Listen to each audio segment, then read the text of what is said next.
bars are the most popular and effective attack in jiu-jitsu, and there's a million different varieties. One of the most potent is the armbar from a mount, and a lot of times an inexperienced opponent is going to give you the opportunity to take this armbar, and that's the situation we're going to find ourselves in. So if I'm mounting on Ilias, head here, feet here, scoop here. So remember, as a white belt, you have essentially two jobs. You have to keep breathing, and if you can't breathe, tap, and you have to keep your elbows in tight to your body. We don't want to extend our arms because that makes our arms vulnerable. The problem is a lot of people, especially when they're new to jiu-jitsu, think that they should bench press their way out of here. And so he's going to push up on me, right? And you see where his elbows are. They're away from his body. That means I can now attack all of these arms. Now, could we just do our mount maintenance and go right back to the mount? We absolutely could. But this is when we want to attack him. So the first thing I want to do is I make my body a little bit dead weight onto him just to make sure that he carries my weight. Then I'm going to pick which side I want to attack and isolate that arm with 2 hands on one. So I'm going to attack this arm. The arm I want to attack, my arm comes over it, and I do CPR on his chest. Not really, I'm not pushing down, but I put my palms on top of each other. Now I'm going to press into his chest. My knee is going to come up high on the side I'm attacking, and my foot is going to come into the armpit on the other side. And the reason this matters is, Ilias, trying to get your arm back? I should know. You notice how I'm not even grabbing his arm yet. So now, the reason, and we'll go into the details in a second. So now I'm going to catch his arm, lean my body to the right, swing my leg over, pinch my knees together and sit back.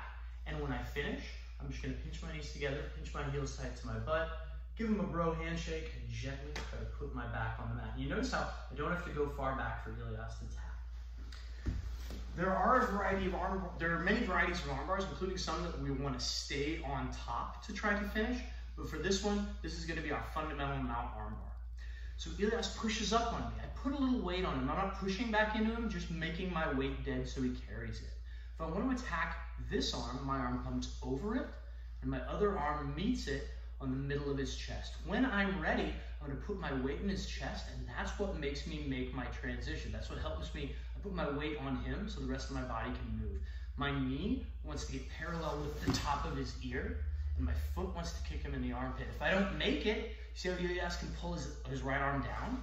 Now I've lost it, right? But if we come up here, he can't really keep that arm away from me. Catch the arm. For the grip, we can grab our own gi, we can grab our shoulder, or we can just grab his wrist. For now, I want you to just grab your wrist. I'm going to lean my body at a 45-degree angle to the right. The reason for this is if I just try to step up and over, see how the space I create could allow Ilias to pull his elbow out?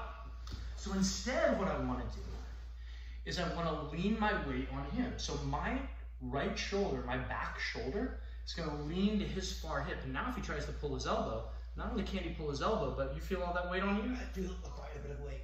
So why is my weight on him? It's because it's come out of my knee. My knee's off the mat, meaning my knee can just swing in front. Now we can just push our hips forward to finish from top, but a lot of times we're going to go to our butt here. We're going to pinch our knees together, pinch our heels tight, and attach his arm to our chest with his thumb pointing up. Now, I'm just going to do a demonstration that I like to do to show the power of pinching your knees together. All I'm going to do different in these two arm bars is I'm not going to pinch my knees. Ilias is going to tap when he needs to. Just not pinching my knees. Right?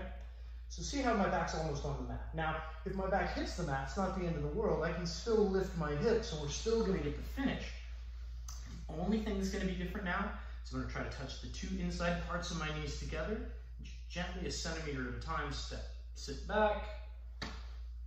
And you notice all that space. So one more time, and that just shows you the power of that finishing detail. There's a lot of different finishing details in the arm bars that we could go over today, but controlling that space is one of the most powerful. Whenever you want to lock a joint, because I'm locking his elbow, you want to control the joint higher than the joint. So for a wrist lock, I want to control the elbow. For an arm lock that attacks the elbow joint, I want to control the shoulder. Pinching the knees helps me do that. Ilias pushes up on me, over, under. And we finish. That is our arm bar from the mounted position, usually called the self-defense arm bar.